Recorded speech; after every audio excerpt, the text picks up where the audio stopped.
Hello everyone, this is Dimple Patel. आज हम start करेंगे स्टैंडर्ड 10th का एसएस, जिसमें हम सबसे पहले स्टार्ट करेंगे with the geography chapter number 1, resources and development. Resources के बारे में स्टैंडर्ड 8 में भी हमने पढ़ा था, मस्त अच्छा खासा चैप्टर था रिसोर्सेज के बारे में। ठीक है, तो क्या होते हैं रिसोर्सेज? अगर हम कहें कि रिसोर्स का मतलब क्या है, तो हम कहते हैं एनवायरमेंट में जो भी कुछ अवेलेबल है, जो हम यूटिलाइज करते हैं हमारी डे टू डे नीड को सेटिस्फाई करने के लिए, उसे हम रिसोर्स कहते हैं। ठीक है, resources can be in the raw form, उसको डेवलप किया जाता है टेक्नोलॉजिकली, हम उसको एक्सेस कर सके उस तरीके से। सो रिसोर्सेज को डेवलप कैसे करना, ये सारी चीजें हम इस चैप्टर में थोड़ा समझेंगे। अभी पहले रिसोर्स की डेफिनेशन को समझते हैं। हम कहते हैं जो भी एनवायरमेंट में अवेलेबल है, anything that is available in our environment which can be used to satisfy our needs, हमारी जरूरतों को सेटिस्फाई करे, provided it is technologically accessible, अच्छे से टेक्नोलॉजी वाइज एक्सेसिबल होना चाहिए, इकोनॉमिकली फीजिबल होना चाहिए। भाई सस्ता होना चाहिए, ज्यादा महंगा हम अफोर्ड नहीं कर सकते। क्यों? क्योंकि उसके पीछे बहुत सारी चीजें प्रोसेस चलती है, तो आम इंसान तक आते आते उसके पैसे, उसके दाम नहीं बढ़ जाने चाहिए। ठीक है, टेक्नोलॉजिकली हम वो रिसोर्स को एक्सेस कर सके, इकोनॉमिकली वो फीजिबल हो, एंड कल्चरली हम उसको एक्सेप्ट करें, ऑल इन वन हम उसको एक्सेप्ट करें, तब हम जाके कहते हैं कि वो चीज रिसोर्स है। अगर हम एग्जांपल ले सोलर एनर्जी का, ठीक है, तो अभी बहुत सारे लोग सोलर पैनल्स अपने घर पे नहीं लगाते। क्यों? क्योंकि उसका कॉस्टिंग है। अभी भी हम उसको इकोनॉमिकली फिजिबल बना रहे हैं, हमने टेक्नोलॉजिकली उसको एक्सेसिबल बना दिया है, बट अभी भी हम उसको इकोनॉमिकली फीजिबल भी बना रहे हैं, और अभी तक उसको all in all cultural acceptance नहीं मिला है। ठीक है, तो हम कहीं ना कहीं इकोनॉमी एंड कल्चरल एक्सेप्टेंस पे वर्क कर रहे हैं in case of solar energy. ठीक है, तो सोलर एनर्जी एक रिसोर्स है। टेक्नोलॉजिकली हमने सन की एनर्जी को बहुत सारे अलग अलग रिसोर्स, अलग अलग फॉर्म में टेक्नोलॉजिकली कन्वर्ट किया है, बट स्टिल इकोनॉमिकल फीजिबिलिटी और कल्चरल एक्सेप्टेंस हम इस चीज पे वर्क कर रहे हैं। Anything that is present in our environment, हमारे नेचर में जो भी अवेलेबल है, वो सारे एक इंटरडिपेंडेंट रिलेशन में रहते हैं with the technology and institution, जिसको हम ह्यूमंस यूटिलाइज करते हैं। किस तरीके से? अगर हम बात करें कि एनवायरमेंट में कुछ XYZ रिसोर्स है, तो उसमें कौन सी टेक्नोलॉजी यूज करके हम ह्यूमंस तक पहुंचा सके, कौन से ऐसे इंस्टीट्यूशंस में हम उसको डेवलप करें, कौन से ऐसे इंस्टीट्यूशंस में हम टेक्नोलॉजी यूज करके उसको इजीली एक्सेसिबल बनाए, इकोनॉमिकली एक्सेसिबल बनाए, और कल्चरली उसका एक्सेप्टेंस हो फॉर द ह्यूमन बेनिफिट, वो हम वर्कआउट करते हैं। यानी कि एनवायरमेंट, टेक्नोलॉजी एंड इंस्टीट्यूशन, ये सारा इंटरलिंक्ड है, ये एक दूसरे पे डिपेंड करते हैं फॉर द डेवलपमेंट। ठीक है, अभी जो डेवलपमेंट ऑफ यूजेस है, वो एक थोड़ा सा प्रॉब्लम है। क्यों ऐसा? क्योंकि देखो, रिसोर्सेस सबके पास है, क्लियर, बट हम उसका यूज वाइजली नहीं करते। हम क्या करते? इस इनडिस्क्रिमिनेट यूज है हमारा। इसका मतलब कोई रिसोर्स हम बहुत ज्यादा यूज करते हैं, कोई हम बहुत कम यूज करते हैं। मैंने आपको एग्जांपल दिया सोलर एनर्जी का। सोलर एनर्जी हम बहुत कम यूज करते हैं एज कंपेयर टू जो हम बाकी सोर्सेस ऑफ एनर्जी यूज करते हैं। ठीक है, अगर हम ले ले कोल, पेट्रोलियम, हमें पता है that it is going to get finish after some years, कुछ सालों में वो खत्म हो जाने वाला, डिप्लीट हो जाने वाला।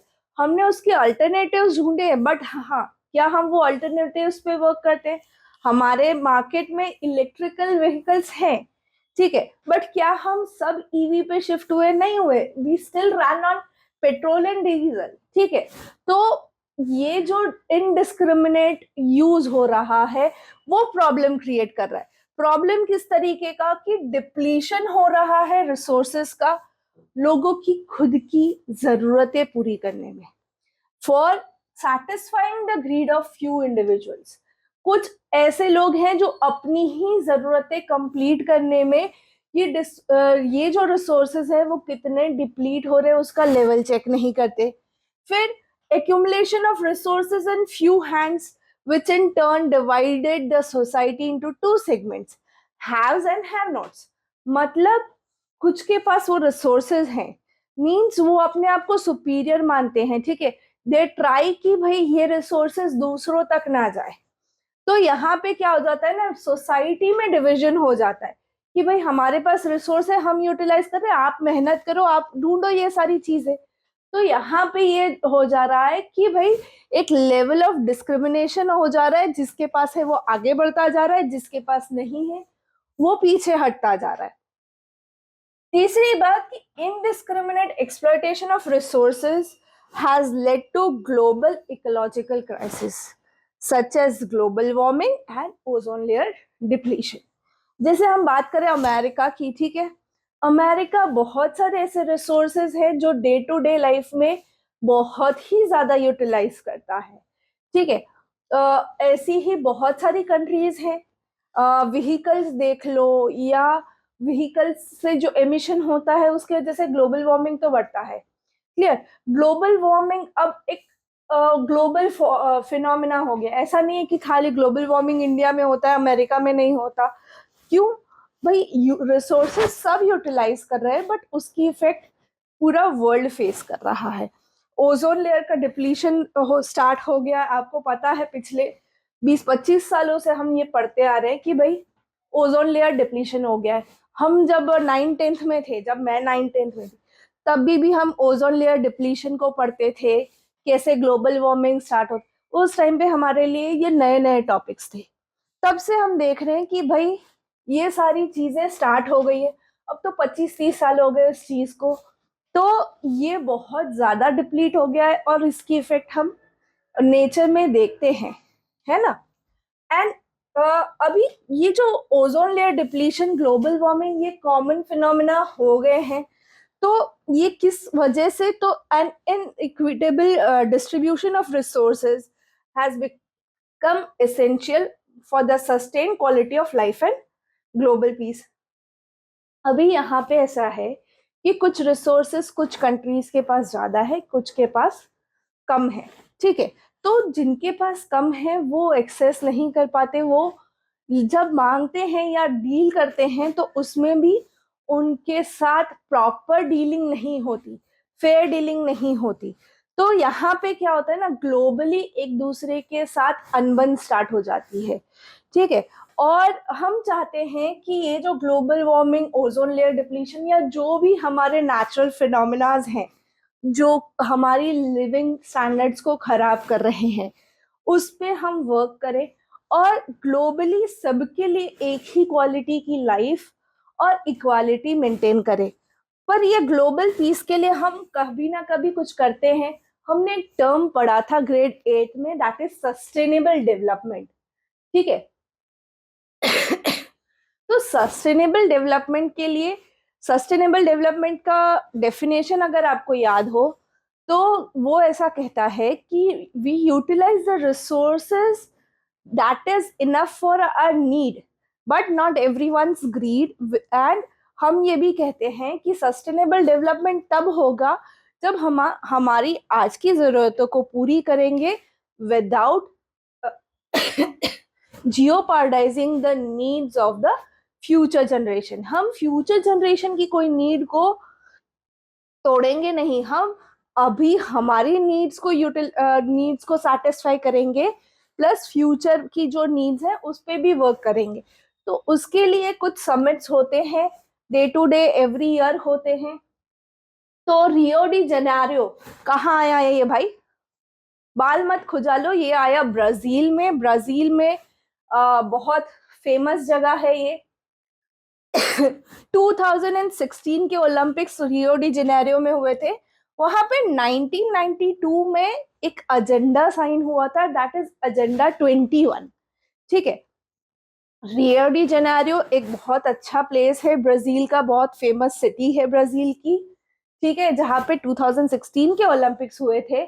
हाँ, वही पीवी सिंधु जहाँ पे जीती थी वो, ठीक है। वहां पे एक एजेंडा 21 साइन हुआ था, और वो क्या था वो हम समझते हैं, ठीक है। देखो, रियो डी जेनेरियो में जो समिट हुई थी, वहां पे कुछ 100 स्टेट्स, जो 100 स्टेट के हेड थे वो मिले थे, और इन्होंने ना जो ग्लोबल एनवायरमेंट प्रॉब्लम्स थी उसको डिस्कस किया था, किस तरीके से हम एनवायरमेंट को प्रोटेक्शन दे सकते हैं, या हम कहें एनवायरमेंट को प्रोटेक्ट कर सकते हैं। उसके साथ साथ उसको सोशली और इकोनॉमिकली डेवलपमेंट के साथ कैसे कनेक्ट कर सकते हैं एट द ग्लोबल लेवल, ठीक है। तो यहाँ पे रियो कन्वेंशन में हमने जो ग्लोबल फॉरेस्ट प्रिंसिपल्स है उन पे वर्क किया था, और एजेंडा 21 को हमने एक्सेप्ट किया था। अभी सस्टेनेबल डेवलपमेंट की यहाँ पे डेफिनेशन मैंने दे रखी है कि भाई sustainable economic development means development should take place without damaging the environment. Environment को कोई नुकसान नहीं होना चाहिए भाई, डेवलपमेंट हो ठीक है, बट एनवायरमेंट को नुकसान नहीं पहुंचना चाहिए। And development in the present should not compromise. आज का डेवलपमेंट फ्यूचर के कोई नीड्स को कॉम्प्रोमाइज नहीं करता होना चाहिए, ठीक है। मैंने आपको सस्टेनेबल डेवलपमेंट की वही डेफिनेशन बोली थी, without jeopardizing the needs of the future generation, ठीक है। तो रियो कन्वेंशन में हमने ग्लोबली फॉरेस्ट कंजर्व करने के लिए वर्क किया था एंड अडॉप्टेड द एजेंडा 21, ठीक है। डिक्लेरेशन साइन किया था 1992 में, जिसमें ये था कि local government should draw it's local agenda, ठीक है। लोकली कोई फॉरेस्ट जहाँ होता है, जिस गांव में, या एक फॉरेस्ट के अंदर जितने गांव या शहर कवर होते हैं, वो अपना लोकल एक एजेंडा बनाए कि भाई इस फॉरेस्ट में से हम कौन कौन से रिसोर्सेज यूज कर सकते हैं, किस किस इंटरवल में, ताकि यहाँ के रिसोर्सेज सारे खत्म ना हो। Global cooperation and common interest, mutual needs and shared responsibility, ठीक है। तो जो ग्लोबली हमें रिसोर्सेज मिल रहे हैं, जो हमारे ग्लोबल सस्टेनेबल डेवलपमेंट को भी अचीव करने में हेल्प करे, प्लस हमारे जो एनवायरमेंट को डैमेज ना हो, पॉवर्टी एंड डिसीजेस को भी हम हरा सके, उन सब चीजों को ध्यान में रख के जो लोकल गवर्नमेंट्स एजेंडा बनाए for a particular forest cover या पर्टिकुलर रिसोर्स जहाँ पे अवेलेबल है, तो उसमें उनको ग्लोबल कोऑपरेशन ग्लोबल कोऑपरेशन की भी जरूरत है, पर किस तरीके से कि सबका कॉमन इंटरेस्ट सर्व होना चाहिए, सबकी म्यूचुअल अंडरस्टैंडिंग होनी चाहिए। हाँ भाई, यहाँ से हम इतना ही ले सकते हैं ताकि ये आज की जनरेशन की नीड तो यहीं पे सेटिस्फाई हो जाएगी। देखो बच्चों, जरूरत होना और जरूरत से ज्यादा उस चीज को लेना डिफरेंस होता है, ठीक है।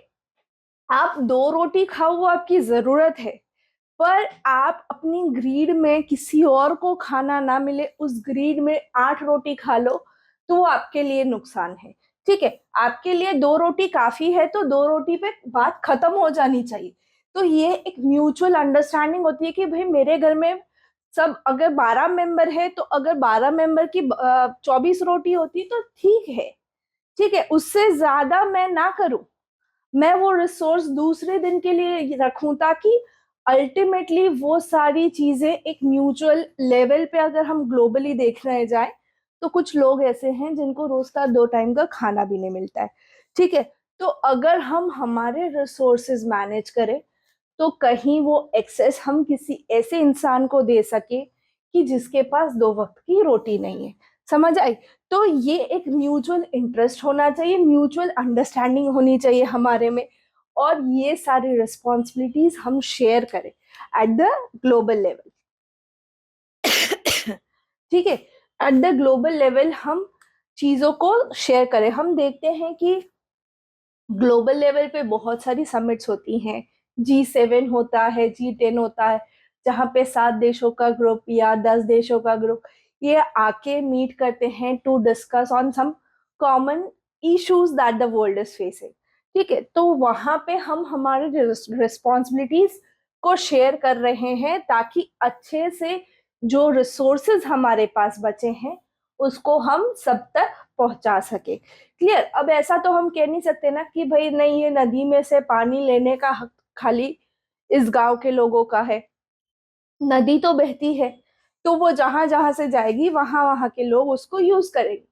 पर इसी चीज को जब हम समझे डिटेल में, तो वो नदी में से गांव का हर इंसान पानी ले सकता है। ऐसा नहीं है कि अपर कास्ट ले सकते हैं, लोअर कास्ट नहीं ले सकते, ऐसा कुछ नहीं होना चाहिए। ठीक है। सो बेसिकली एजेंडा 21 जो हमने रियो में साइन करा था 1992 में, दैट इज कि भाई हमें ग्लोबली सबके कोऑपरेशन के साथ, म्यूचुअल अंडरस्टैंडिंग के साथ, हमारी रिस्पॉन्सिबिलिटीज को शेयर करते हुए हमारे जो भी रिसोर्सेज हैं उसको नेक्स्ट जनरेशन के लिए भी बचा के रखना है। ठीक है। अभी रिसोर्सेज जो हमारे पास है उसका ना थोड़ा प्लानिंग करना पड़ता है। क्यों प्लान करना पड़ता है भाई? कि एक प्रॉब्लम है, ये रिसोर्सेज सारे एक ही जगह पे इकट्ठे हुए, अनइवन डिस्ट्रीब्यूशन है, अनइवन एंड अनइक्वल डिस्ट्रीब्यूशन है। आपने अगर देखा हो तो इंडिया में गोल्ड माइंस बहुत कम है, डायमंड माइंस बहुत कम है, जबकि साउथ अफ्रीका में गोल्ड डायमंड माइंस ज्यादा है। इंडिया में अगर हम देखें तो आयरन एंड बॉक्साइट की माइंस ज्यादा है। ठीक है। साउथ अफ्रीका में वो नहीं है, एकदम अनइवन एंड अनइक्वल डिस्ट्रीब्यूशन है। तो ये जब रिसोर्सेस का अनइवन अनइक्वल डिस्ट्रीब्यूशन होता है तो उसको मैनेज करना एक बहुत अच्छी चीज है। उसको प्रॉपर प्लानिंग के साथ अगर हम आगे बढ़े, लाइक जो भी रिसोर्सेज है उसको national, state, local, regional level पे हम कितना कितना रिक्वायर्ड है उस बेसिस पे अगर हम थोड़ा डिटेल प्लानिंग करें तो ये रिसोर्सेज सबको मिल सकते हैं।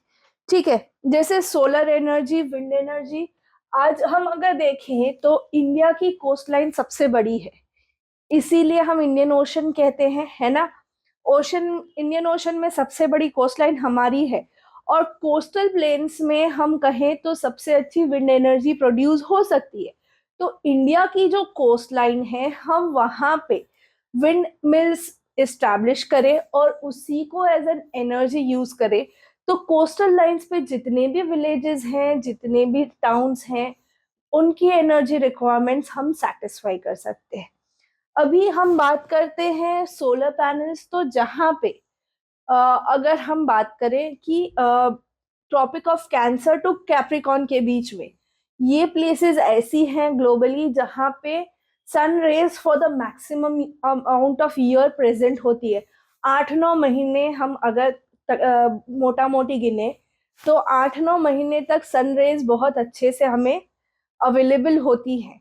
तो हम उसको सोलर में कन्वर्ट करके एनर्जी प्रोड्यूस करें ताकि हमारी जो बेसिक नीड्स है रोजमर्रा की वो कंप्लीट हो सके।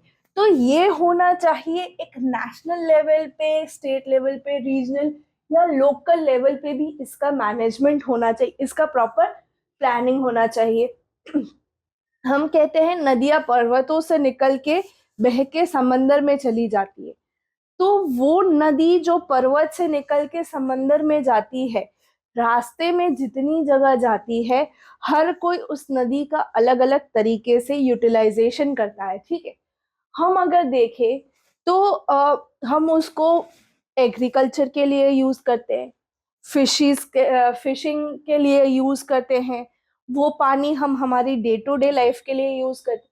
पर उसी पानी को हम अगर गंदा करें, जैसे गंगा का क्लीन गंगा प्रोजेक्ट लॉन्च करना पड़ा।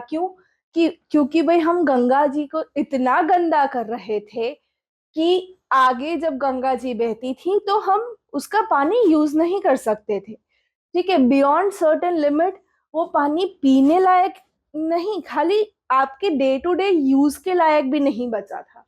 ठीक है। तो ये लोकल, रीजनल, स्टेट या नेशनल गवर्नमेंट इस चीज को ध्यान देती है कि भाई ये जो पानी जा रहा है फ्रॉम माई स्टेट या माई प्लेस उसको मैं किस तरीके से यूटिलाइज करूं। लोकल गवर्नमेंट्स या लोकल लेवल पे या रीजनल लेवल पे जो अथॉरिटीज है वो ध्यान दे कि भाई जो इंडस्ट्रीज हैं वो अपना गंदा कचरा नदी में ना जाने दे, जिससे आगे के लोगों को कोई प्रॉब्लम ना हो। ये एक प्रॉपर प्लानिंग होनी चाहिए। अभी जो रिक्वायरमेंट है कि भाई प्लानिंग करने के लिए ना पहले 3 चीजें ध्यान देनी पड़ती है। पहले आइडेंटिफाई करो रिसोर्स क्या है, कितना है। ठीक है, पहले अगर हमें दिखता है कि ये एक एज अ रिसोर्स काम आएगा तो पहले ये चेक करो कि किधर किधर काम आ सकता है, कितना अवेलेबल है। ठीक है, फिर उसका प्रॉपर प्लानिंग करा जाए। उसको देखो, आयरन एंड स्टील इंडस्ट्री हमने बहुत अच्छे से डेवलप करी।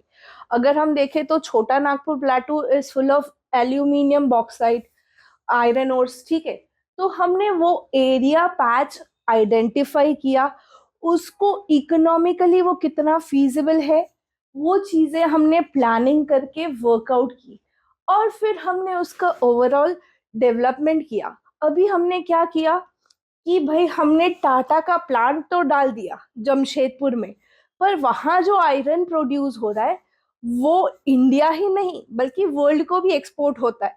तो जमशेदपुर से वर्ल्ड एक्सपोर्ट करने के लिए हम क्या करें, हमने रेड और रोड नेटवर्क्स बनाए टू द पारादीप पोर्ट। ये पारादीप पोर्ट किधर है? उड़ीसा में है।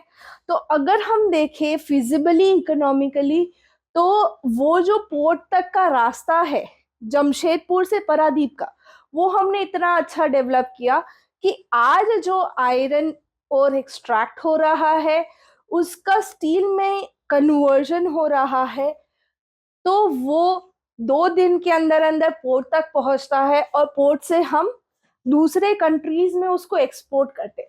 तो हमने वो ओर का ओवरऑल डेवलपमेंट किया। अभी हम अगर सोचो कि हमने आयरन ओर से एक्सट्रैक्ट करके स्टार्ट, ये जो टाटा का प्लांट है iron and steel industry TISCO, ठीक है, वहां पे हमने खाली बना बना के रख दिया, हम उसको एक्सपोर्ट नहीं कर रहे, या हमारे नेटवर्क्स इतने अच्छे नहीं हैं रोड और रेल के कि वो उतना जल्दी एक्सपोर्ट हो सके, तो क्या हम वो अच्छे से डेवलप कर पा रहे? क्या हम हमारी कंट्री के डेवलपमेंट में कोई प्रोग्रेस कर पा रहे? नहीं कर पाएंगे। तो उसके लिए हमने रोड वगैरह नेटवर्क पे, रोड एंड रेल नेटवर्क पे भी हमने वर्क किया ताकि चीजें इकोनॉमिकली और फटाफट हमारे पोर्ट तक पहुंच जाए और पोर्ट से दूसरे कंट्रीज तक। अगर हम बात करें तो टिस्को में जितना आयरन बनता है या जितना स्टील बनता है उसका 2/3 हम एक्सपोर्ट करते हैं to the other countries, not only west but east. Eastern countries like Japan और ऑस्ट्रेलिया भी हमसे वही आयरन एंड स्टील लेते हैं। क्लियर? तो हमने पहले उसको आइडेंटिफाई किया, फिर उसका प्लानिंग किया।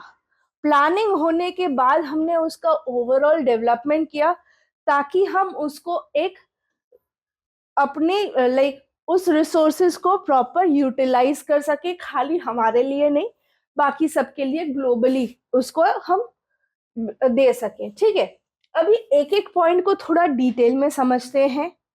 Identification and inventory of resources across the region of the country. ठीक है, तो अगर हम इंडिया का मैप देखें तो नॉर्थ में हमारे माउंटेन रेंजेस हैं, the great Himalayas followed by northern plains, फिर हमारे प्लेटू और डेजर्ट आ जाता है, प्लेटू के बाद western Ghats and the coastal planes. ठीक है, और फिर हमारे अगर हम कहें तो आइलैंड ग्रुप्स आ जाते हैं। तो हमें पता है कोस्टल प्लेन से हमें क्या रिसोर्स मिलेगा, प्लाटू रीजन से हमें क्या मिलेगा, प्लेन्स से हमें क्या मिलेगा, हिमालय से हम क्या रिसोर्सेज एक्सपेक्ट कर सकते हैं। तो हमने सर्वे एंड मैपिंग से उसका क्वांटिटी एंड क्वालिटी दोनों एस्टिमेशन करवाया। ठीक है, उन मेजरमेंट्स को हमने, उन रिसोर्सेज को हमने समझा कि भाई हाँ ये रीजन से मुझे ये चीज ज्यादा मिल सकती है। जैसे हम कहते हैं कोस्टल लाइंस जो हैं ठीक है, इंडिया का कोस्टल लाइन बहुत ज्यादा है, कोस्टल बाउंड्री अच्छी खासी है, 7,500 किलोमीटर की। ठीक है, तो वहां से हम wind energy as a resource use कर सकते हैं। मराइन जो हम कहते हैं पिसी कल्चर, वो बहुत अच्छे से हो सकता है, सी फूड वगैरह, तो हम वो भी यूटिलाइज करते हैं। प्लस हमारे लिए हमारी कोस्टल बाउंड्रीज दूसरे वर्ल्ड के साथ कनेक्ट करने में इजी होता है, तो हमने वहां पे पोर्ट्स अच्छे खासे डेवलप करे। तो हमने खाली पहले सर्वे किया, उसको मैपिंग किया कि भाई क्वालिटी वाइज क्वांटिटी वाइज हम किधर से कितना एक्सपोर्ट इंपोर्ट कर सकते हैं, ताकि हमारा जो भी रिसोर्स है वो हम मैक्सिमाइज कर सके उसका यूटिलाइजेशन। ठीक है, अभी प्लानिंग जो स्ट्रक्चर है, ठीक है, वो appropriate technology, skill and institution setup for implementing resource development plans। तो कोस्टल लाइंस पे अगर हम देखें तो हमने अलग अलग पोर्ट्स बना रखे हैं। अगर आपको पता हो तो हमारे पोर्ट्स के अलावा बहुत सारे ऐसे इंस्टीट्यूशंस हैं जो मराइन लाइफ को स्टडी करते हैं, जो हम कहें कि मराइन या ओशन सी में जो भी रिसोर्सेज हमें अवेलेबल होते हैं उसको स्टडी करते हैं, और किस तरीके से टेक्नोलॉजिकली और किस स्किल से हम उसको मैक्सिमाइज करें, वो होता है। अगर हम प्लाटू रीजन की बात करें, ठीक है, डेक्कन प्लाटू ले लो या छोटा नागपुर ले लो, मालवा ले लो, तो हमें पता है कि कौन से प्लेटू रीजन में कितना रिसोर्स कौन सा ज्यादा अवेलेबल है, तो उसके हिसाब से हमने टेक्नोलॉजिकली स्किल वर्कर्स को ट्रेन किया है। प्लस हमने वहां पे ऐसे इंस्टीट्यूशंस भी सेटअप करे हैं जो डे टू डे लाइफ में नई नई टेक्नोलॉजी से लोगों को स्किल लेबर भी देते हैं, प्लस वही स्किल्स के थ्रू उनका एक आगे स्टेप बढ़ता है कि हाँ भाई ये रिसोर्सेज को हम इस तरीके से डेवलप करें या ये रिसोर्सेज को हम इस तरीके से यूटिलाइज करें, तो ये हम अच्छे से इकोनॉमिकली एक्सेस कर सके। तो ये सारे डेवलपमेंट प्लान्स हमने वहीं पे क्यूरेट करे, plus matching the resource development plan with overall national development plans. ठीक है, अभी हर एक देश अपना फ्यूचर देखता है, तो जब भी कोई रिसोर्स नया मिलता है या हम कोई रिसोर्स पे वर्क करते हैं, तो जो इंस्टीट्यूशंस होते हैं वो नेशनल डेवलपमेंट प्लान्स के साथ काम, नेशनल डेवलपमेंट जो प्लान करते हैं उन लोगों के साथ काम करते हैं कि हाँ भाई हम ये जो प्लानिंग कर रहे हैं या हम ये रिसोर्स में जो डेवलपमेंट ला रहे हैं उससे देश को कितना फायदा होगा, ठीक है, उससे देश का कितना डेवलपमेंट होगा। तो ये जो लोकल या हम कहें रीजनल लेवल डेवलपमेंट्स प्लान होते हैं वो ओवरऑल नेशनल डेवलपमेंट प्लान में कितना कंट्रीब्यूट कर रहे हैं, ये सारा भी कैलकुलेशन किया जाता है। हम ऐसा नहीं कर सकते कि हाँ भाई यहाँ पे कोयले की खान मिली है पर उधर से जो कोयला निकलेगा वो शायद 1% भी नेशनल डेवलपमेंट में फिजिबल नहीं है, खर्चा ज्यादा है पर हमें मिल रहा कुछ नहीं है। तो हम उसकी जगह कोई ऐसी साइट ढूंढेंगे जहां पे हमें इकोनॉमिकली फिजिबल और नेशनल प्रोग्रेस में वो कहीं ना कहीं बड़ा हाथ या बड़ा रोल प्ले कर रहा होता है। ठीक है, तो रिसोर्सेज का जब भी प्लानिंग होता है तो सर्वे किया जाता है, मैपिंग, उसकी क्वांटिटी और क्वालिटी दोनों देखी जाती है। ठीक है, फिर वहीं पे आजू बाजू प्रॉपर इंस्टीट्यूशंस, टेक्नोलॉजी और स्किल लेबर्स को लाया जाता है, और फिर हम उसको एक लेवल मैच करते हैं कि भाई नेशनल डेवलपमेंट में वो कितना हाथ अपना बटा रहा है। ठीक है, तो रिसोर्सेस का जो प्लानिंग है वो बहुत वाइजली और बहुत एफिशिएंटली किया जाता है। सो रिसोर्स प्लानिंग के स्टेप्स से हम अगर आगे बढ़े तो रिसोर्स की अवेलेबिलिटी जो हम चेक करते हैं कि भाई ये जरूरी है कि चेक करना कितना रिसोर्स एक पर्टिकुलर प्लेस पे अवेलेबल है। अभी उसके लिए हम क्या देखें कि भाई अगर हम ऑब्जर्व करें कि एक प्लेस पे मेरे लिए खान तो है, ठीक है, हम कहें एक प्लेस पे मेरे लिए माइंस हैं, बट वहां पे मैं कोई टेक्नोलॉजी या इंस्टीट्यूट सेटअप नहीं कर सकती, तो वो मेरा डेवलपमेंट में थोड़ा आगे पीछे बढ़ जाएगा।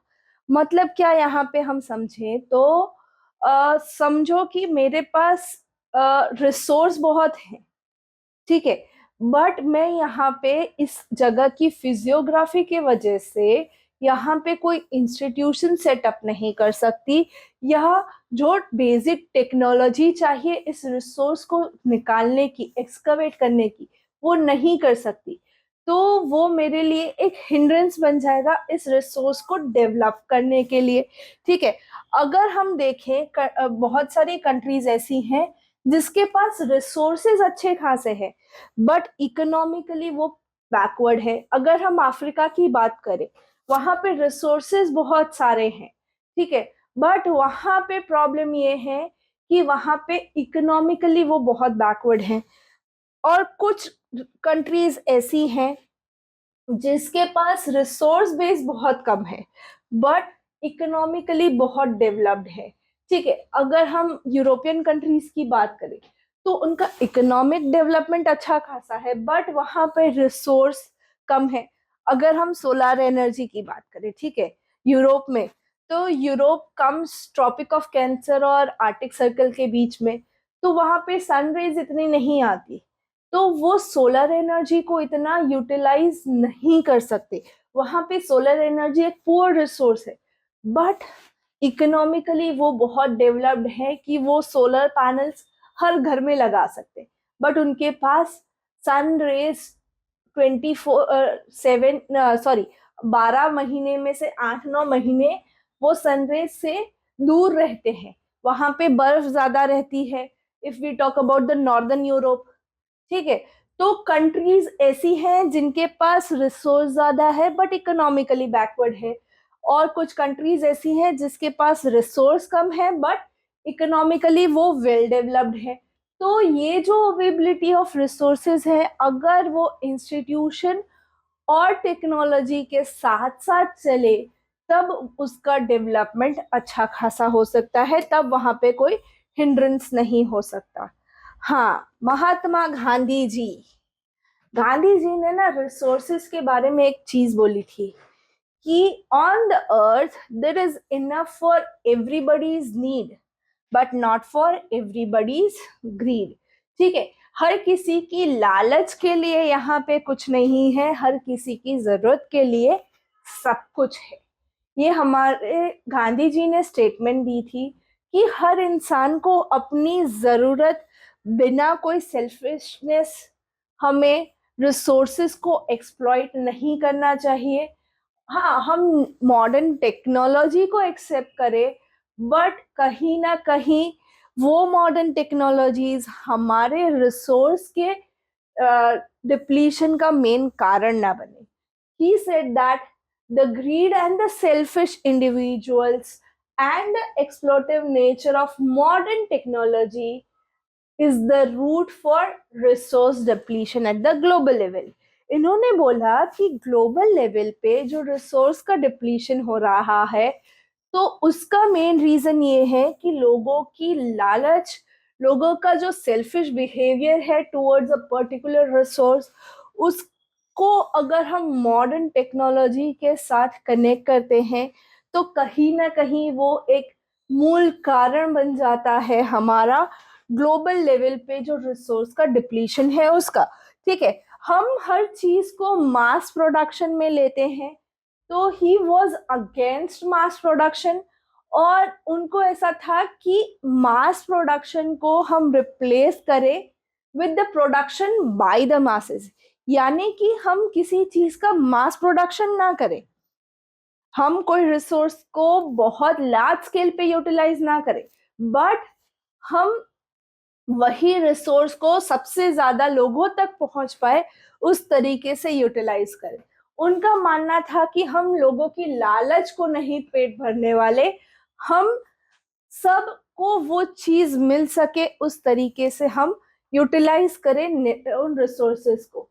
इंटरनेशनली भी रिसोर्सेज को कंजर्व करने के लिए बहुत सारे एफर्ट्स डाले गए हैं। इंटरनेशनल लेवल पे द क्लब ऑफ रोम, ये एक क्लब है रोम में जो सिस्टमैटिक वे ऑफ रिसोर्स को यूज करने के लिए मिला था, किस तरीके से हम रिसोर्सेज को कंजर्व कर सकते हैं, उन चीज़ों के लिए 1968 में इन्होंने फर्स्ट मीटिंग करी थी। सब्सिक्वेंटली 1974 में गांधीयन फिलोसफी को फॉलो करते हुए शुमैकर जी ने एक बहुत बढ़िया बुक लिखी है, स्मॉल इज ब्यूटीफुल।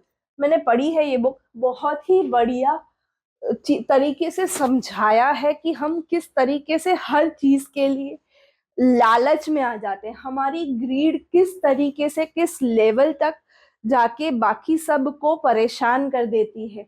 ये बहुत अच्छे से समझाया हुआ है इस बुक में।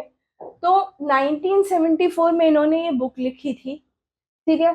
और seminal contribution with respect to resources conservation at global level भी हुआ था। तो ब्रूटलैंड कमीशन रिपोर्ट के हिसाब से अगर हम देखें तो हम रिसोर्सेस किस वे में यूटिलाइज कर रहे हैं एंड जनरेशन दर जनरेशन वो रिसोर्सेस कितने डिप्लीट हो रहे हैं, वो जानना भी बहुत जरूरी हो जाता है।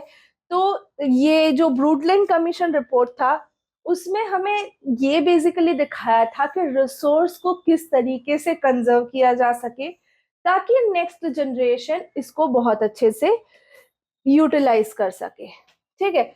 सस्टेनेबल डेवलपमेंट कंसेप्ट पे उन्होंने वर्क किया था और यहाँ पे एक बुक पब्लिश हुई थी, that is earth common future. और हमने पहले भी देखा agenda 21, that was the earth summit Rio de Janeiro 1992 में, ठीक है।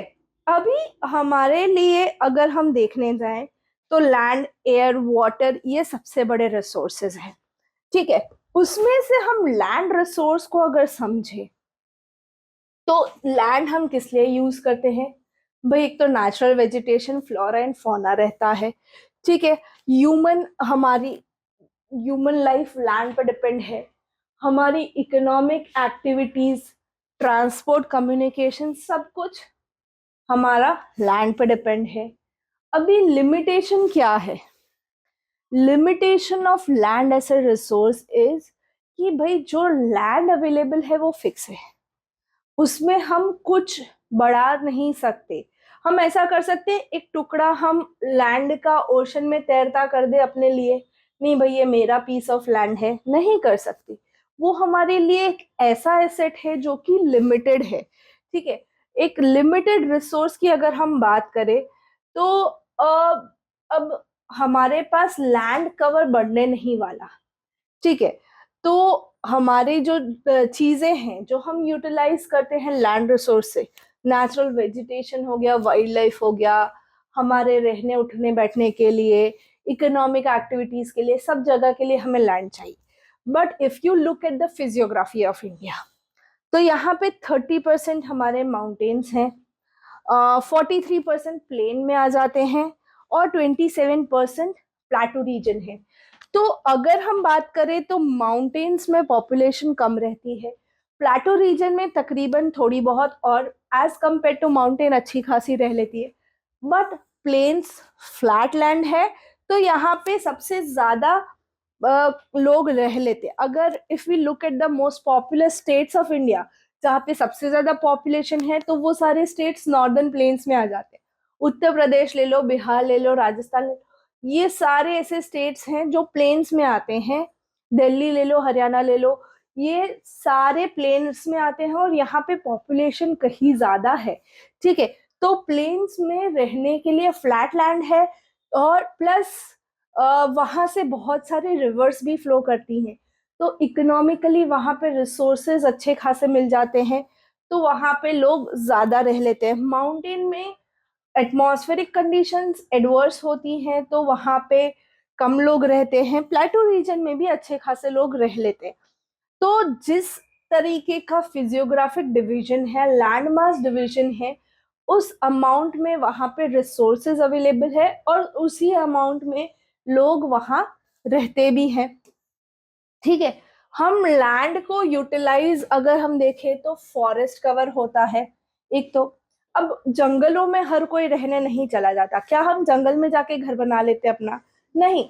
But jungle is like, if we say forest, तो वो वाइल्ड लाइफ के लिए और वहां के लोकल्स के लिए अवेलेबल होता है, ठीक है। वाइल्ड लाइफ बहुत अच्छे से वहां पे रहती है। बट कुछ प्लॉट ऑफ लैंड रहता है जो कि हम कल्टीवेट नहीं करते, जिनको हम बैरन या वेस्टलैंड कहते हैं। या ये ऐसे बैरन एंड वेस्टलैंड हैं कि जहाँ पे क्रॉप ग्रो नहीं हो सकता because of different different factors, कि भाई वहाँ पे वाटर अवेबिलिटी नहीं है, या कंटिन्यूस सॉइल इरोजन की वजह से वहाँ पे अब एग्रीकल्चरल लैंड नहीं बचा, या कुछ ऐसा प्लॉट ऑफ लैंड भी होता है जो हमने रोड और बिल्डिंग्स वगैरह बना रखा है, वो भी कल्टीवेशन के लिए अवेलेबल नहीं होता, ठीक है। अदर देन अनकल्टिवेटेड लैंड, ठीक है। तो कुछ ऐसे हैं जो कि permanent pastures and grazing land है। हमने नाइन्थ में एक हिस्ट्री का चैप्टर पढ़ा था, इफ यू रिमेम्बर। तो उसमें हमने पढ़ा था पैस्चर्स और ग्रेजिंग के लिए डिफरेंट जो हमारे कम्युनिटीज हैं वो अप एंड डाउन करते हैं इन द हिमालयस। तो वो परमानेंट पैस्टल लैंड है उनके लिए, वो परमानेंटली वहां पे ग्रेजिंग के लिए करवा चले जाते हैं। या फिर land under miscellaneous tree crop grows, जो कि हमने ग्रो नहीं करे हैं, like the mangrove forest, the Sundarbans. हम वहाँ ट्री उगाने नहीं जाते, बट वहाँ पे ग्रो होते रहते हैं। वो हम ना वहाँ पे एग्रीकल्चरली वहाँ पे कुछ कल्टीवेट कर सकते हैं, ना ही हम उनको कुछ और तरीके से यूज कर सकते हैं। प्लस कल्चरली वेस्ट लैंड, जो कि अनकल्टिवेटेड लेफ्ट आउट है for more than 5 agricultural years. अभी क्या होता है ना, कुछ जमीन बंजर ऐसे ही पड़ी रहती है, 5-10 साल तक वहां पे कोई एग्रीकल्चरल एक्टिविटी नहीं होती, तो उनको हम कल्चरली वेस्ट लैंड कहते हैं, ठीक है। ये ऐसे हैं कि भाई ऐसे वेस्टलैंड हैं जो हमने यूटिलाइज नहीं करे पिछले 5 सालों में फॉर एग्रीकल्चर पर्पस। अभी फैलो लैंड्स जो हैं, ठीक है, करंट फैलो लैंड्स, ये ऐसे हैं कि इनको 1 साल या उससे कम समय के लिए हमने एग्रीकल्चरली यूटिलाइज नहीं किया। कभी कभार फार्मर्स लाइक सॉइल की फर्टिलिटी रीगेन करने के लिए भी 1 साल या 1-1.5 साल वो जमीन ऐसे ही बंजर छोड़ देते हैं, तो उसको हम फैलो लैंड में गिनते हैं। Other than current fallow land ऐसा है कि 1 से 5 ईयर के बीच में हमने वो लैंड यूज नहीं किया, या उस केस में ऐसा हो सकता है कि भाई जमीन बेचनी हो, सामने खरीदने वाला रेडी ना हो रहा हो, तो वहां पे हाँ अभी बेच देंगे ना, 1 साल में बेच देंगे, 2 साल में बेच देंगे, तो वो उसी दरमियान हम वहां पे कुछ ग्रो नहीं करते, तो वो अदर देन करंट फैलो में हम गिनते हैं, ठीक है। जमीन बेचने के लिए या किसी ने खरीद ली प्लॉट्स बनाने के लिए, घर बनाने के लिए, बट स्टे आ गया है, वहां पे कोई काम नहीं हो सकता, उस तरीके से। अभी नेट सोन एरिया अगर हम बात करें, तो एरिया सोन है at least once in a year. अगर हम इंडिया की बात करें, तो पूरे इंडिया में 1 साल के लिए जो एरिया एग्रीकल्चरली हम सो करते हैं, वहां पे क्रॉप उगाते हैं, that is net sown area.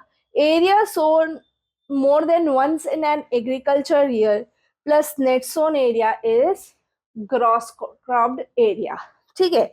यहाँ पे ऐसा कहते हैं कि कुछ लोग क्या करते हैं, एक प्लॉट ऑफ लैंड में मल्टीपल टाइम्स क्रॉप ग्रो करते हैं, तो वो multiple crop grown plus net sown area को हम क्या कहते हैं, ग्रॉस क्रॉप्ड एरिया, ठीक है, उसको हम कहते हैं ग्रॉस क्रॉप्ड एरिया। अभी लैंड यूजिंग पैटर्न अगर हम बात करें इंडिया की, तो यहाँ पे फिजिकल फैक्टर्स बहुत अच्छे रोल प्ले करते हैं, like topography, climate, soil types जो हैं, प्लस हमने जैसे बात किया माउंटेन्स में कम लोग रहते हैं, प्लेन्स में ज्यादा रहते हैं, तो वहाँ पे पॉपुलेशन डेंसिटी बढ़ जाती है, टेक्नोलॉजिकल एक्सेप्टेंस बढ़ जाता है, और कल्चरल एंड ट्रेडिशन भी वहां पे जितने लोग उतना कल्चरल एंड ट्रेडिशनल एक्सचेंज बढ़ जाता है। ठीक है, तो बहुत सारे फैक्टर्स हैं जो डिफाइन करते हैं इंडिया की लैंड यूज पैटर्न्स को। अगर हम बात करें तो पूरा लैंड कवर कितना है इंडिया के पास, 3.28 मिलियन स्क्वायर किलोमीटर। ठीक है, पर उसमें से खाली 93% हम यूज करते हैं, बाकी का 7% हम यूज नहीं कर सकते। क्यों ऐसा भाई? क्यों 3.28 में से 3.28 मिलियन स्क्वायर में से हम खाली 93% यूज कर सकते हैं, बाकी का नहीं? तो if you look at the island groups, सारे आइलैंड ग्रुप्स में सारे आइलैंड्स पे लोग नहीं रहने आते, कुछ बैरन आइलैंड्स हैं वहां पे कोई नहीं रहता। ठीक है, वो कंट्रीब्यूट करते हैं उन 7% में। कुछ फॉरेस्ट, डेंस फॉरेस्ट कवर ऐसे हैं जहां पे लोग जाके रिसाइड नहीं कर सकते, तो वो सारी फिजियोग्राफी के वजह से हम वहां पे नहीं स्टे कर सकते। That all contributes in this 7%। ठीक है, अभी जो लैंड अंडर परमानेंट पैस्चर है वो डिक्रीज हुआ है। ठीक है, हमने जो लैंड अंडर परमानेंट पैस्चर था उसको डिक्रीज किया है, और उसमें से हमने बहुत सारी चीजें इम्प्रूव करके, वो सॉइल को इम्प्रूव करके हमने उसका यूटिलाइजेशन किया है। और जो करंट फैलो लैंड था जो कि पुअर क्वालिटी का था, या वहां पे कॉस्ट ऑफ कल्टीवेशन बहुत हाई था, उसको हमने थोड़ा वेरिएशन लाया है। हमने वहां पे अलग अलग रिसोर्सेज के लिए अवेबिलिटी चेक करी है। If it is economically feasible तो हमने टेक्नोलॉजी एक्सेप्ट करके वहां पे उन रिसोर्सेज का प्रॉपर प्लानिंग किया है। जो पैटर्न है नेट जोन एरिया की, वो स्टेट टू स्टेट डिफर करती है। ऐसा क्यों? If you look at Himachal and if you look at Uttar Pradesh, दोनों की फिजियोग्राफी में वेरिएशन है। ठीक है, ये फिजियोग्राफिक वेरिएशन की वजह से जो हम कहें कि वहां पे लैंड यूटिलाइजेशन है उसमें भी वेरिएशन आता है। देखिए, it is over 80% of total area in Punjab Haryana and less than 10% in Arunachal Pradesh, Mizoram, Manipur and Andaman Nicobar islands. तो हम जो नेट जोन एरिया की बात करते हैं तो प्लेन्स में नेट जोन एरिया हमारा ज्यादा होता है, बिकॉज वहां पे लैंड फ्लैट है और वहां पे कल्टीवेशन के लिए रिसोर्सेज अच्छे खासे अवेलेबल है। As compare to Arunachal Pradesh, Mizoram, Manipur देख लो, अंडमान निकोबार देख लो। अभी ये अरुणाचल, मिजोरम और मणिपुर, इनकी कंडीशन ऐसी है कि यहाँ पे कांस्टेंट रेन होती रहती है, पर्वत ज्यादा है। We see that the Purvanchal belt वहां पे है, तो वहां पे हमें flat lands for the cultivation कम मिलते हैं। यहाँ पे प्लांटेशन वगैरह होता है, बट प्लांटेशन बहुत कम हो जाता है कभी कभार, क्योंकि it is a like flood prone area, यहाँ पे फ्लड्स आने के चांसेस बढ़ जाते हैं, तो क्रॉप प्रॉपरली ग्रो नहीं हो पाती। जबकि अंडमान निकोबार आइलैंड में अगर हम देखें तो सारे आइलैंड्स पे लाइक हैबिटेट नहीं है। ठीक है, कुछ ऐसे हैं that is completely covered with forest, वहां पे लोग रहने करने भी नहीं जाते, तो वहां पे हमारा नेट जोन एरिया कम होगा as compare to Punjab Haryana ले लो, मध्य प्रदेश ले लो, उत्तर प्रदेश ले लो। यहाँ पे आपको ये वेरिएशन हमें इंडिया में देखने को मिलता है कि ये जो plain part of northern plains जो है वहां पे हमें नेट जोन एरिया ज्यादा मिलेगा as compare to the other areas. ठीक है, फॉरेस्ट अगर हम बात करें तो 33% of geographical area forest cover है। अभी अ, ये हमारा जो डिजायर्ड परसेंटेज होना चाहिए उससे कहीं ज्यादा है। कहाँ से हमें पता चलता है कि डिजायर्ड परसेंटेज हमने कहाँ से फाइंड आउट किया? कि भाई हमने 1952 में नेशनल फॉरेस्ट पॉलिसी लॉन्च की थी, जिसके अंतर्गत ये था कि भाई इतना परसेंटेज ऑफ फॉरेस्ट कवर एक कंट्री के लिए जरूरी है ताकि उसके रिसोर्सेज प्रॉपर मैनेज हो सके। दूसरी चीज कि भाई अगर फॉरेस्ट रहेगा तो जो एयर क्वालिटी है या ग्लोबल वार्मिंग इफेक्ट्स है वो कम देखने को मिलेंगी। बट अभी खाली 33% बचा है, which is very less. Than the desired thing.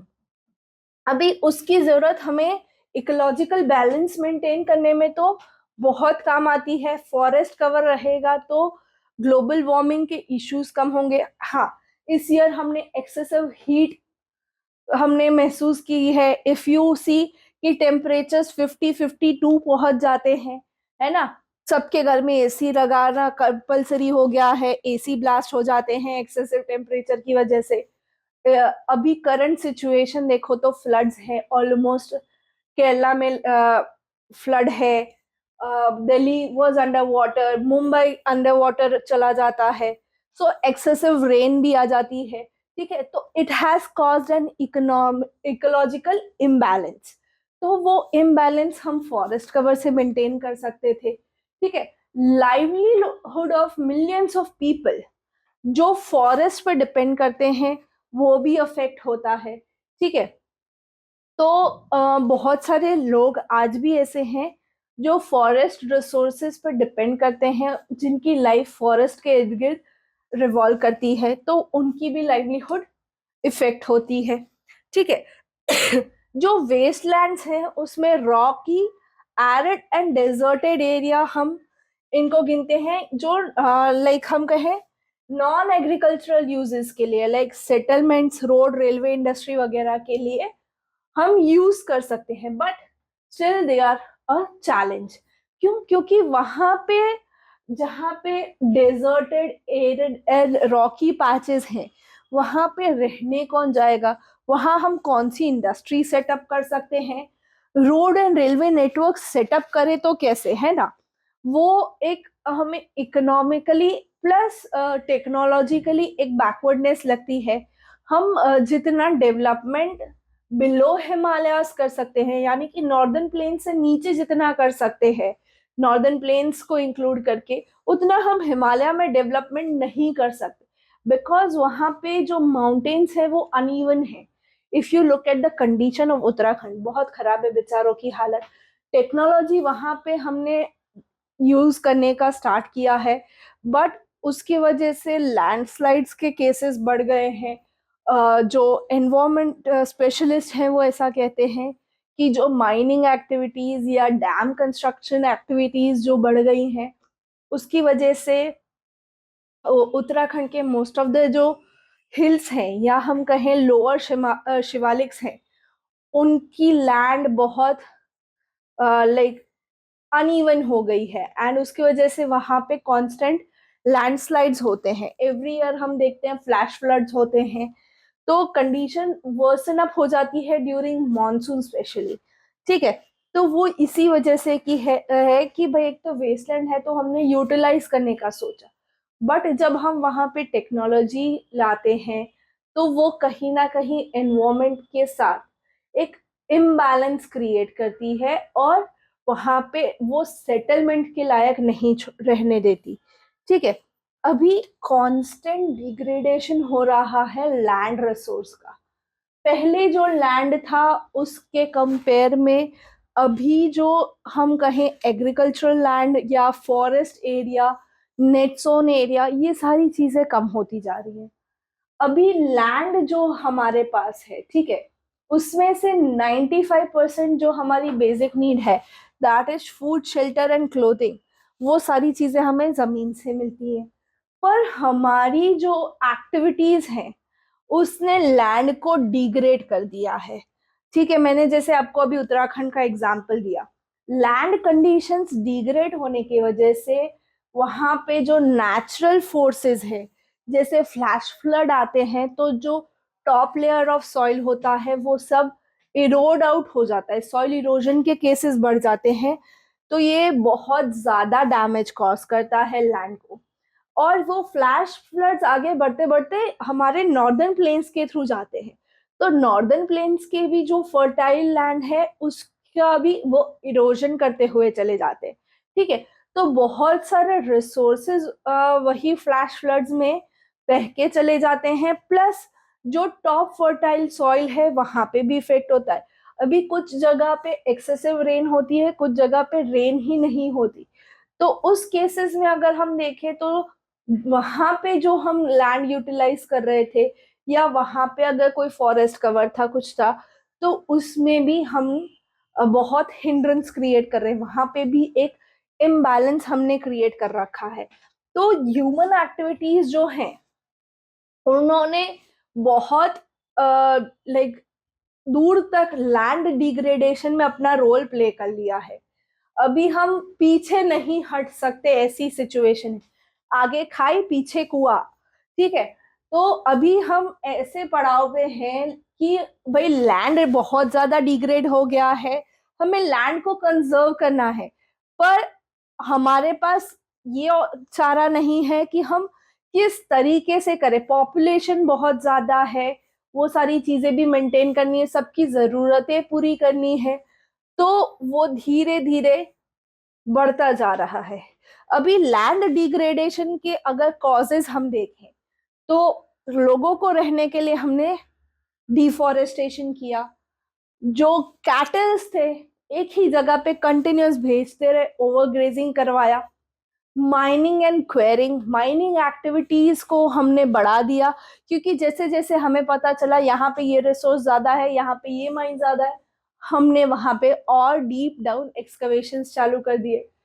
लोगों को फार्म जो है, एग्रीकल्चरल प्लॉट्स है, वहां पे ओवर इरिगेशन होने लगा, प्लस मिनरल प्रोसेसिंग इंडस्ट्रीज जो है, ठीक है, मिनरल्स प्रोसेस आउट होती हैं, तो उसमें से बहुत सारा हम कहें वेस्ट एक्सक्रीट आउट भी होता है, वेस्ट बाहर निकलता है। उस वेस्ट को मैनेज करना वो एक बहुत बड़ी चीज हो जाती है, क्योंकि जहां से मिनरल हम प्रोसेसिंग करते हैं वहां पे बहुत सारे पॉइजनस गैस लीक आउट होते हैं। ठीक है, तो उन सब चीजों को कैसे हम मैनेज करें, क्या मेजर्स लें, तो डिफॉरेस्टेशन के सामने हम अफॉरेस्टेशन कर सकते हैं, और ज्यादा पेड़ उगा सकते हैं। गवर्नमेंट बहुत सारी स्कीम्स लॉन्च करती है, जैसे अभी एक स्कीम चल रही है एक पेड़ माँ के नाम। ठीक है, तो that will help around somewhere afforestation, एक पेड़ लगाओ अपनी माँ के लिए, उस तरीके से। फिर जो ओवर ग्रेजिंग है, तो एक पर्टिकुलर प्लॉट ऑफ लैंड दे दिया जाए, अलॉटमेंट हो जाए कि भाई कैटल को यहीं ग्रेज कराया जाए, तो उसको हम मैनेज कर सकते हैं। ठीक है, माइनिंग एंड क्वेरिंग जो है, तो एक पर्टिकुलर अमाउंट में माइनिंग की जाए, एक्सेसिव माइनिंग करके उन जगह को एकदम वेस्ट एंड बैरन लैंड ना बना दिया जाए। ठीक है, तो रेगुलेट किया जाए। ओवर इरिगेशन का जो इशू है उसको हम ड्रिप इरिगेशन एंड स्प्रिंकलर से हम वर्कआउट कर सकते हैं कि भाई जितना जरूरत है उतना ही पानी दिया जाए। मिनरल प्रोसेसिंग इंडस्ट्रीज है, तो उसके आजू बाजू हम शेल्टर बेल्ट्स लगाए या थॉर्ने बुशेस को ग्रो करें। अभी शेल्टर बेल्ट्स क्या होते हैं, एक पर्टिकुलर पैच ऑफ लैंड जहां पे आगे हम पूरा पट्टा ऐसे ट्रीज का लगा देते हैं। ठीक है, तो हमारे जो कॉजेस हैं उसको एनालाइज करके हम कुछ मेजर्स लें, ताकि ये जो हमारा लैंड डिग्रेडेशन हो रहा है वो कम हो जाए। हमें लैंड की जरूरत है, हमें लैंड एज अ रिसोर्स बहुत जरूरत है, तो उसमें हम जो नुकसान पहुंचा रहे हैं उसको थोड़ा एनालाइज करें, कुछ पॉजिटिव मेजर्स लें और वो लैंड डिग्रेडेशन को हम रोकें। नेक्स्ट, हमारा सॉइल एक बहुत ही इम्पॉर्टेंट रिसोर्स है। ठीक है, सॉइल हमारा एक बहुत ही इम्पॉर्टेंट रिसोर्स है। किस तरीके से, अगर हम देखें तो लैंड है, हर एक लैंड पे अलग अलग सॉइल है। अगर हम सॉइल को देखें तो एक बहुत बड़ा मीडियम होता है प्लांट के ग्रोथ के लिए, वहां पे किस तरीके के लिविंग ऑर्गेनिजम्स रहेंगे उसके लिए, और किस तरीके की लाइफस्टाइल रहेगी वो उस पे। हमने अगर लोअर ग्रेड्स में पढ़ा हो तो अलग अलग पार्ट ऑफ इंडिया में अलग अलग टाइप की सॉइल्स देखने को मिलती है, और वहां पे उसी तरीके के क्रॉप ग्रोन किए जाते हैं। क्रॉप जो ग्रो किया जाता है उसी तरीके से लोग उनका कंजप्शन करते हैं। ठीक है, और उसी के बेसिस पे एग्रीकल्चरल भी वही ग्रो किया जाता है। तो जो सॉइल है वो एक इम्पॉर्टेंट रिन्यूएबल रिसोर्स है, बट वो सबसे बड़ा मीडियम है for the plant growth. Plant soil में सर्वाइव करेंगे, हवा में प्लांट नहीं ग्रो होते, ठीक है। तो उसके लिए सॉइल होना जरूरी है। प्लस ये हमारी लाइफस्टाइल को भी सपोर्ट करते हैं, और कौन से लिविंग ऑर्गेनिजम्स कहाँ पे रहेंगे, किस तरीके से सरवाइव करेंगे, वो भी कहीं ना कहीं हमारी सॉइल के साथ कनेक्टेड होते हैं। अभी सॉइल कहाँ से बनता है, तो ये एक हमने फॉर्मेशन ऑफ सॉइल देखा हुआ होगा लोअर ग्रेड्स में।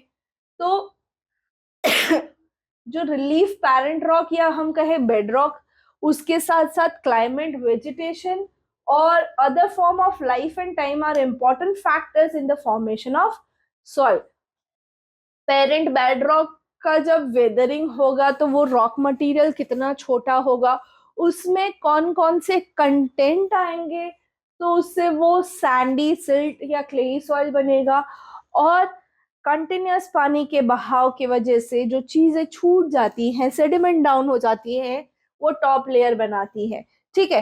तो रिलीफ किस पैटर्न में है, किस फिजियोग्राफिक डिवीजन में है, उसका पेरेंट या बेडरॉक कैसा है, उस जगह की क्लाइमेटिक कंडीशन, वेजिटेशन, और वहां पे किस तरीके का फॉर्म ऑफ लाइफ और कितना टाइम लगा है ये पर्टिकुलर सॉइल बनने के लिए, वो डिसाइड करता है कि कैसी सॉइल बनेगी, ठीक है। सो सॉइल एक बहुत ही इंपॉर्टेंट रिसोर्स है जो कि रिन्यूएबल है, बट बेस्ड ऑन उनका थिकनेस क्या है, कलर क्या है, कितना पुराना है, किस तरीके का टेक्सचर होल्ड करता है, क्या इनकी फिजिकल और केमिकल प्रॉपर्टीज है।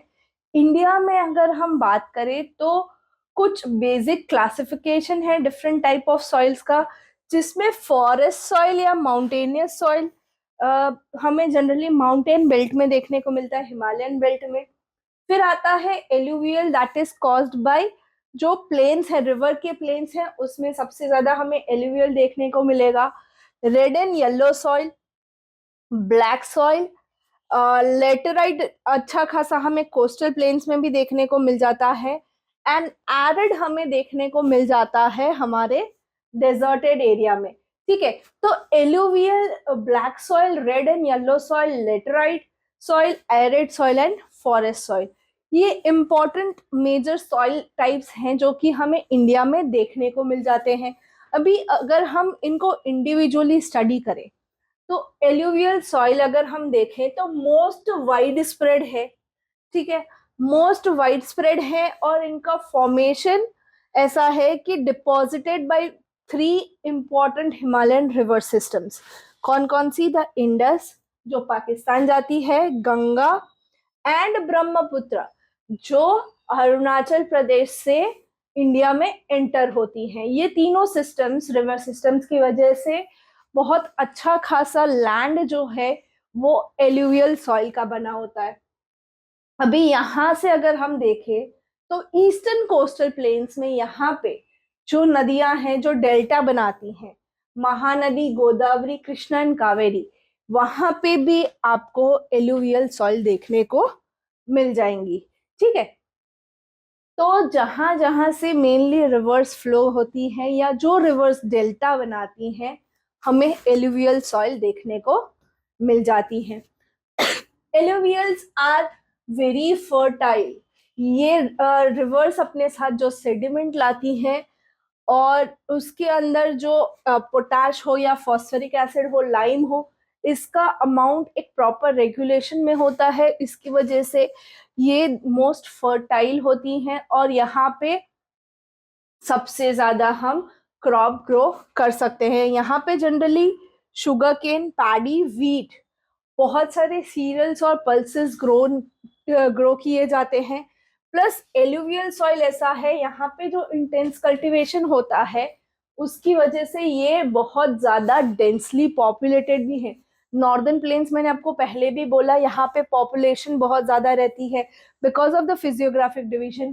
प्लस यहाँ पे एलुवियल सॉइल है, that is very good for sugar cane, paddy, wheat, और बहुत सारे पल्सेस, सीरियल्स ग्रो हो जाते हैं यहाँ पे। तो ये लैंड, जो पैच ऑफ लैंड है, वो बहुत ज्यादा डेंसली पॉपुलेटेड है, यहाँ पे बहुत ज्यादा लोग रहते हैं, ठीक है। एलुवियल सॉइल में सॉल्ट, सिल्ट और क्ले का प्रोपोर्शन वेरी करता है, बट वो बहुत ही अच्छे से उस सॉइल की फर्टिलिटी को बढ़ाता है।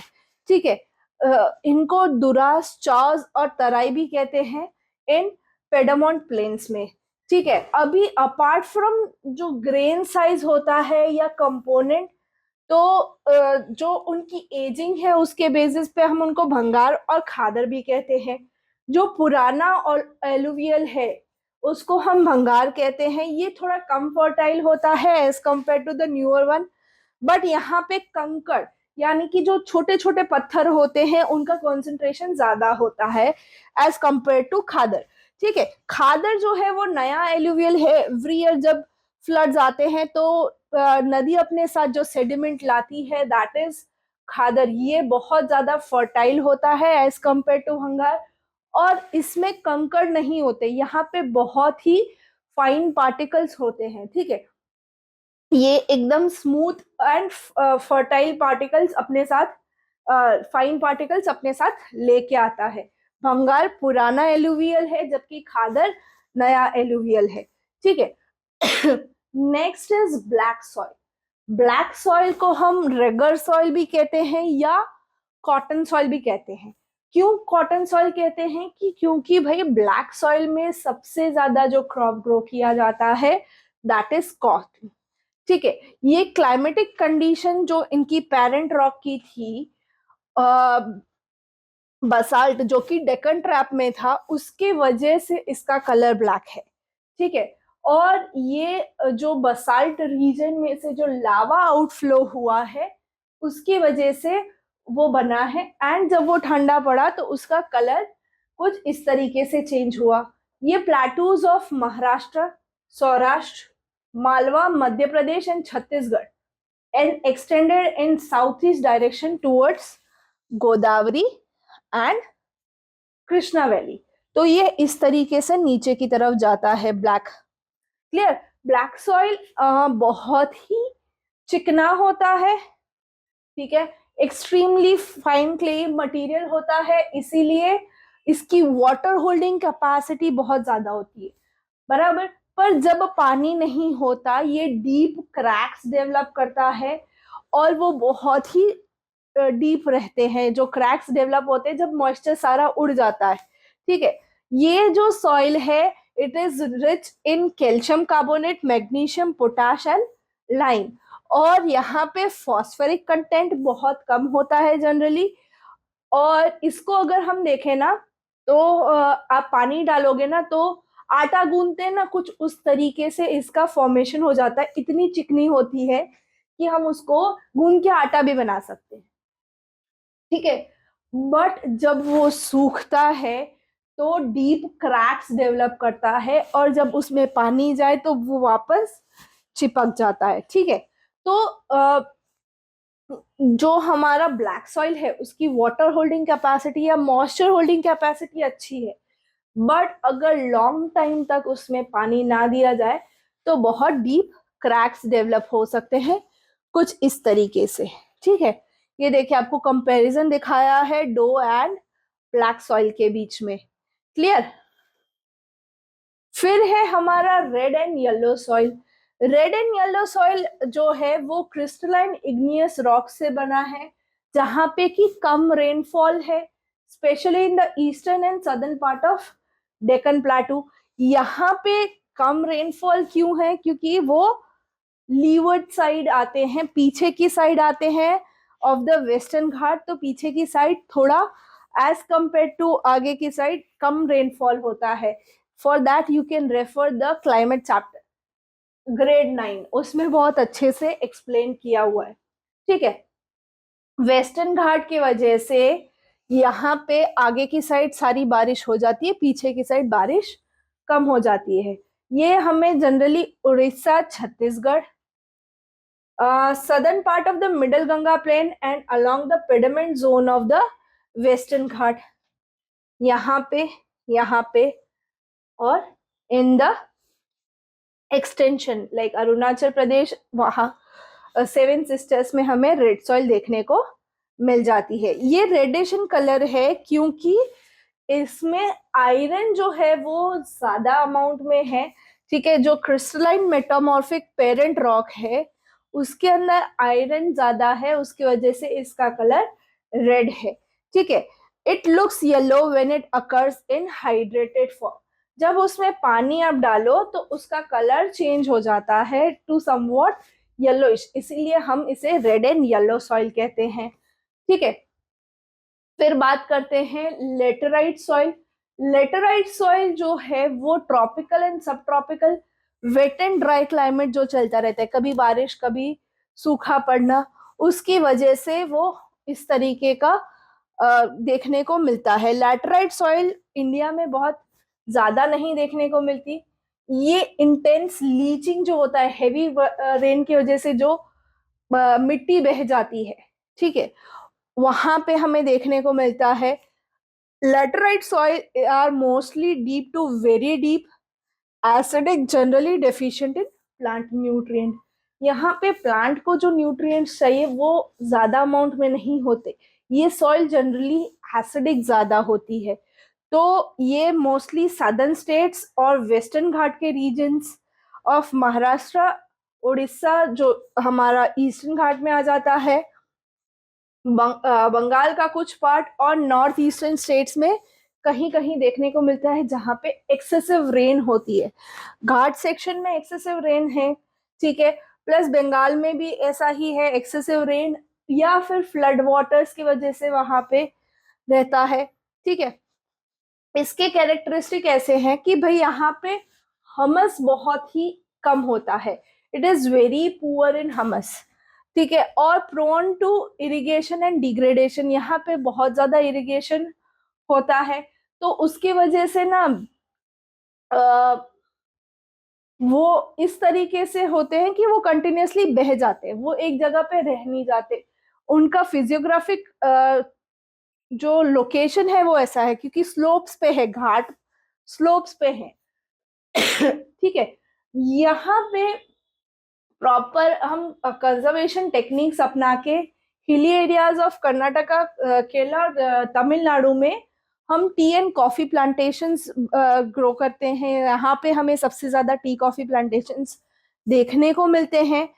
प्लस ये जो रेड लेटराइट है तमिलनाडु, आंध्र प्रदेश और केरला में, वो कैश्यू नट जैसे क्रॉप्स को ग्रो करने के लिए बहुत ही सूटेबल है, ठीक है।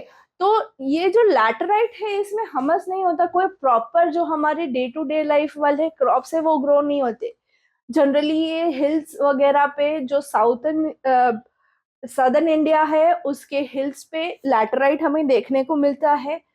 तो वहां पे हम proper techniques like contour ploughing, ठीक है, या टेरेस फार्मिंग, ये सारी चीजें यूटिलाइज करके हम प्लांटेशंस ग्रो करते हैं टी एंड कॉफी के, ठीक है। फिर आता है एरिड सॉइल। एरिड का जनरली टेक्सचर सैंडी होगा, रेत वाला होगा, और यहाँ पे सॉल्ट कंटेंट बहुत ज्यादा होगा, सलाइन इन नेचर, ठीक है। ये मोस्टली हाई कॉमन सॉल्ट यहाँ पे देखने को मिलेगा with the evaporation of water. यहाँ पे हमस नहीं होता, मॉइस्चर नहीं होता, सैंडी टेक्सचर है, तो यहाँ पे वाटर होल्डिंग कैपेसिटी नहीं होती, इसलिए मॉइस्चर और हमस दोनों नहीं होता। The lower horizon of the soil are occupied by kankar because of the increasing calcium content downward. तो अगर हम एरिड रीजन की जो सॉइल है, सैंड के नीचे अगर देखें तो हमें वहां पे कंकड़ ज्यादा देखने को मिलेंगे, क्योंकि उसके अंदर कंकड़ बनते कैसे कि कैल्शियम का एक्यूमुलेशन होता है, तो कैल्शियम कंटेंट जिसके अंदर होगा वो इकट्ठा हो जाएंगे, ठीक है। यहाँ पे एग्रीकल्चर पॉसिबल फिजिबली नहीं है, बट अगर प्रॉपर इरिगेशन कहीं से मिल जाए तो ये थोड़ा बहुत कल्टिवेबल है। राजस्थान में कुछ कुछ जगह पे कल्टीवेशन होता है, एग्रीकल्चरल लैंड यूटिलाइजेशन होता है, but until and unless externally कहीं से इरिगेशन मिले तो वो पॉसिबल होता है, ठीक है। Forest soil mountain and hilly areas में हमें देखने को मिलते हैं, ठीक है, जहाँ पे सफिशिएंट रेन फॉरेस्ट हो। यहाँ का जो सॉइल टेक्सचर है वो वेरी करेगा किस तरीके के हमारे स्लोप्स हैं किस तरीके की, लाइक वहां पे कौन कौन से पेड़ उग रहे हैं उसके बेसिस पे, ठीक है। और ये जो जनरली सॉइल होती है वो लोमी और सिल्ट होती है, चिकनी होती है, plus course grand in the upper slopes. Upper slopes जो होंगे वहां पे कोर्स, लाइक छोटे, एकदम पतला फाइन ग्रैन्यूल्स नहीं होंगे, थोड़े मोटे मोटे मोटा मोटी सब पत्थर जैसा लगेगा हमें अपर स्लोप्स में। पर जब नीचे आते हैं तो वो हमें एकदम सॉइल टेक्सचर, लाइक सिंपल मिट्टी वाला टेक्सचर देखने को मिल जाता है, ठीक है।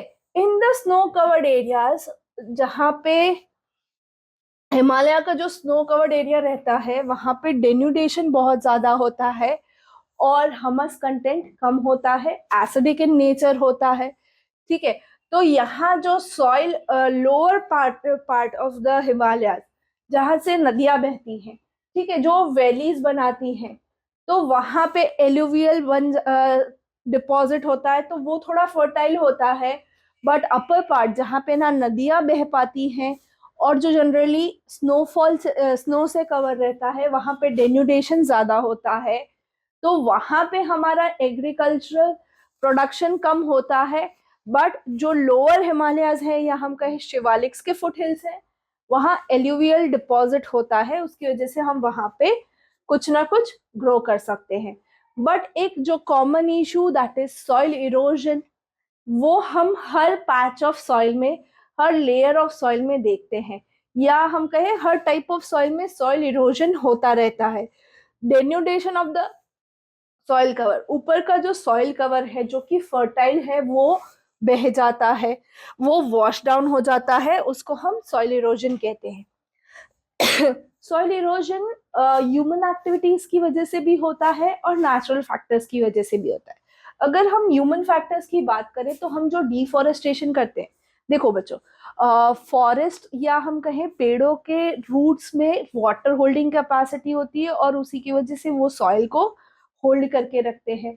तो अगर हम पेड़ ही नहीं रहने देंगे तो वो सॉइल को कौन होल्ड करेगा। दूसरा, ओवर ग्रेजिंग, तो वहां पे चर चर के जो हम चरवाहे वहां ले जा जाके बार बार ओवर ग्रेजिंग करवाते, तो वहां पे फिर से कुछ ग्रो नहीं होगा, ग्रो नहीं होगा, अगेन वहां की सॉइल होल्ड नहीं होगी। Construction and mining plus defective farming methods, अभी भी कुछ लोग प्रॉपर फार्मिंग मेथडोलॉजी यूज नहीं करते, या हम कहें कि ऐसे क्रॉप ग्रो नहीं करते सीजन वाइज की वो टॉप मोस्ट सॉइल लेयर जो है, जो कि बहुत ज्यादा फर्टाइल है, उसको होल्ड कर सके, और पानी के साथ वो बह जाते हैं। अभी नेचुरल फोर्सेस में अगर हम बात करें तो wind, glacier and water, water कौन सा कि फ्लड वाटर जो है वो भी एक बहुत बड़ा फैक्टर है सॉइल इरोजन का, ठीक है। सॉइल इरोजन हमें देखने को कैसे मिलता है कि भाई गलीज बन जाती हैं, रनिंग वाटर की वजह से चैनलिंग हो जाता है वहां पे, उसको हम गलीज कहते हैं। Bad land known as ravines in the Chambal basin, Chambal basin, Chambal नदी के बेसिन में ऐसे पैच ऑफ लैंड्स आ गए हैं जहां पे कुछ भी ग्रो नहीं हो सकता because of the excessive mining, और वहां का जो लैंड का जो फर्टिलिटी है वो ऑलमोस्ट लॉस हो गया है। Sheet erosion, when sheet of top soil is washed away due to water flow, पूरा का पूरा एक patch of top layer remove out हो जाता है, एक्सेसिव फ्लड्स की वजह से ये कंडीशन हो सकती है, या फिर ओवर इरिगेशन की वजह से भी ये हो सकता है। Wind erosion, when loose soil or soil at slope blows down to wind, ये हमें एरिड सॉइल में देखने को मिलता है, या हम कहें कभी कभार जो आंधी तूफान आते हैं उस टाइम पे भी हमें देखने को मिलता है, ठीक है। इस तरीके से ये गली का एग्जाम्पल है, ठीक है, इस तरीके से गलीज फॉर्म हो जाती हैं। तो इन सॉइल को कंजर्व करने की कुछ मेथडोलॉजीज हम यूज करते हैं। कॉन्टूर प्लॉविंग हो गया, स्ट्रिप क्रॉपिंग हो गया, टेरेस कल्टीवेशन हो गया, शेल्टर बिल्ट फार्मिंग हो गया, ठीक है। तो हम लेयर दर लेयर बना देते हैं। जनरली प्लांटेशन में हम कॉन्टूर और टेरेस कल्टीवेशन यूटिलाइज करते हैं। प्लेन्स में हम स्ट्रिप क्रॉपिंग यूज करते हैं कि पर्टिकुलर स्ट्रिप्स ऑफ क्रॉप ऐसे ग्रो किए जाए अल्टरनेट, ताकि सॉइल को होल्ड करके रखा जा सके भले कितना भी बहाव हो। या फिर हम शेल्टर बेल्ट्स बनाए, हमारी फील्ड के आजू बाजू ऐसे बेल्ट ऑफ क्रॉप ग्रो करें जो हमारे खेत की मिट्टी को बहने ना दे। ठीक है, तो ये बहुत सारी सॉइल कंजर्वेशन मेथड्स ऐसी हम डे टू डे लाइफ में यूज कर रहे हैं। बट एट द एंड हमें समझना है कि B it land resource, B it soil resource, हमें जो भी रिसोर्सेज है उनको उस तरीके से यूटिलाइज करना है कि हम हमारी फ्यूचर जनरेशन्स की नीड को सेटिस्फाई करें, विदाउट लाइक कोई ऐसा हम पहुंचाए कि फ्यूचर जनरेशन वो रिसोर्सेस देख ही ना सके। हम हमारी नीड्स सेटिस्फाई करें, ग्रीड नहीं। ठीक है, तो यहाँ पे खत्म होता है हमारा फर्स्ट चैप्टर। सेकेंड चैप्टर के लिए हम मिलेंगे नेक्स्ट वीडियो में, जहां हम डिस्कस करेंगे कि forest and wild life resources को हम कैसे मैनेज करें। यहाँ पे हमने basically land and soil resource को मैनेज करना और उनकी प्रोज एंड कॉन्स को समझा कि लैंड डिग्रेडेशन किस तरीके से होता है, सॉइल कंजर्वेशन हम कैसे करें, सॉइल इरोजन को कैसे प्रिवेंट करें। ठीक है, नेक्स्ट चैप्टर में फॉरेस्ट एंड वाइल्ड लाइफ में हम forest and wild life resources के बारे में बात करेंगे। तो मिलते हैं दोस्तों नेक्स्ट वीडियो में।